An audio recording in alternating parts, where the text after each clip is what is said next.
खुदावंद के ज़िंदा कलाम में से देखेंगे रोमियो के नाम खत उसका 8वां बाब पहली आयत और दूसरी आयत। खुदावंद के ज़िंदा कलाम में देखेंगे कि खुदावंद के ज़िंदा कलाम में क्या लिखा है। आज का जो टाइटल है वो है लॉ एंड ग्रेस, शरीयत और फजल। खुदावंद के ज़िंदा कलाम में से देखते हैं रोमियो के नाम खत उसका 8वां बाब पहली और दूसरी आयत। बस अब जो मसीह यीशु में है उन पर सजा का हुक्म नहीं, क्योंकि जिंदगी के रूह की शरीयत ने मसीह यीशु में मुझे गुनाह और मौत की शरीयत से आजाद कर दिया। गुनाह और मौत की शरीयत से आजाद कर दिया। मेरे अजीजों, ये वो टाइटल है जिसके बारे में हम बहुत सारी गलतफहमियों में मुब्तला हो जाते हैं।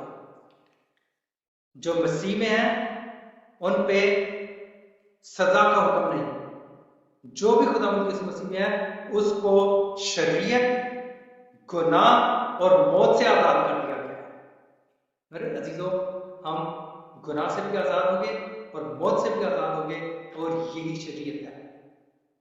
बाकी जो कोई भी खुदावंद के मसीह पे ईमान नहीं रखते, मेरे अजीजों, वो शरीयत के ताबे हैं और शरीयत के मुताबिक उन्होंने गुनाह में मुब्तला हुआ है। आज मैं किसी भी वक्त इस पूरे सरमन को आप तक पहुंचाऊंगा कि what is the law, what is the grace. जब हम खुदावंद के कलाम को पढ़ते हैं, सुनते हैं, आज पूरी दुनिया गुनाह की दलदल में धंसती चली जा रही है, सिर्फ ग्रेस की वजह से कि उन्हें पता नहीं है कि व्हाट इज द ग्रेस। वो नहीं जानते कि फजल क्या है। वो ये समझते हैं कि हम गुनाह पे गुनाह करते चले जाएंगे और हमें माफी मिल जाएगी। मेरे अजीजों, जब हम में से कोई कत्ल करता है और कत्ल करने के बाद वो अपील करता है प्रेसिडेंट के सामने कि जी मुझे माफ कर दिया जाए, और अगर वो प्रेसिडेंट किसी भी वजह से उस गुनहगार को माफ कर देता है, अगर वो माफ कर देता है तो इसका मतलब ये नहीं है कि माफी के बाद वो फिर एक और कत्ल कर दे और फिर उसकी माफी हो जाएगी उसके बाद फिर वो एक और कत्ल कर दे, उसके बाद फिर माफी हो जाएगी। ऐसा नहीं होता। मेरे अजीजों, हमारे गुनाह जितने भी हमने गुनाह किए हैं, वो किरमजी हो, कितने भी बड़े से बड़े गुनाह हो, वो जब हम तौबा करते हैं, माफी मांगते हैं, तो उसके बाद वो माफ हो जाते हैं। हमें माफी का पता नहीं है कि माफी का मतलब क्या है। माफी का मतलब क्या है कि जिससे भी हम माफी मांगते हैं उससे हम ये कहते हैं मुझसे ये गुनाह सरजद हो गया, मुझसे ये गलती सरजद होगी, आज के बाद मैं गुनाह नहीं करूंगा, आज के बाद मैं ये गलती नहीं करूंगा, मुझे माफ कर दो। तो उसके बाद उसके लिए माफी हो जाती है। लेकिन जब हम ये वादा करते हैं कि हमें माफी दे दो, आइंदा हम गुनाह नहीं करेंगे, और उसके बाद फिर अगर हम गुनाह पे गुनाह करते चले जाते हैं, तो मेरे अजीजों, क्या उसकी फिर भी माफी होगी? हरगिज़ नहीं। इसलिए आज मैं आपको बताने की कोशिश कर रहा हूं कि ग्रेस क्या है, फजल क्या है। हमारे बहुत सारे खादम, बाद औक़ात जब हम उन्हें गुनाह से मना करते हैं, गुनाह से हम उन्हें पास रहने का कहते हैं, तो उन्हें जब हम शरीयत में से लॉ बताते हैं कि खून ना करो, खून की सजा ये है, ज़िना करो उसकी सजा ये है, बुत परस्ती ना करो उसकी सजा है, जब हम इस अंदाज से लोगों को बताते हैं, तो वो जो लोग गुनाह से आजाद नहीं होना चाहते, वो ये कहते हैं ओ ये तो पुराने अहदनामा की बात है, ये तो शरीयत की बात है, हम फजल के दौर में। मेरे अजीजों, फजल का मफहूम अधूरा रह जाता है अगर शरीयत को हम निकाल दें।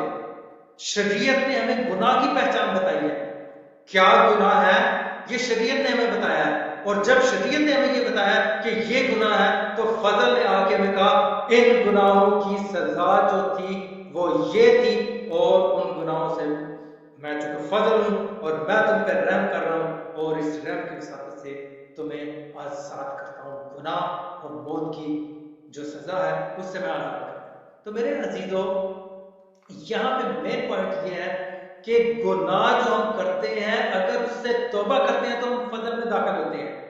अगर हम अपने गुनाह से तौबा नहीं करते तो मेरे अजीजों, हम फजल में दाखिल नहीं हो सकते। इसलिए हमें चाहिए कि हम हमेशा इस बात को ध्यान में रखें कि फजल क्या है और लॉ क्या है।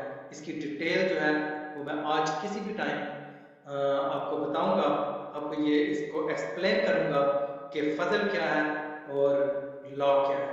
लॉ के बारे में शरीयत का बताऊंगा कि शरीयत कहाँ से शुरू हुई और कहाँ तक चली और फजल कहाँ से शुरू हुआ और आज भी हमारे साथ है और रहती दुनिया तक फजल ने हमारे साथ रहना है। और जब हमारा हिसाब होगा, हमारी जजमेंट होगी और उस वक्त इस फजल के वसीला से हम किस हद तक बच सकते हैं। और हमारे जो मसीह लोग हैं, हमारे जो मसीह बहन भाई हैं, वो गलत फहमी में मुब्तला होके खुदा की बादशाह में दाखिल होने की बजाय वो लेफ्ट राइट से अपने मफहूम के मुताबिक, अपनी लाइफ के मुताबिक, अपने स्टाइल के मुताबिक और उन गुनाहों में मुब्तला रहने के लिए वो लॉ को साइड में रख देते हैं और ग्रेस को सामने रख के गुनाह में गुनाह करते चले जाते हैं। और वो ये कहते हैं कि हम जब भी खुदा के सामने झुकेंगे, खुदा यीशु मसीह हमें गुनाहों से आजाद कर देगा।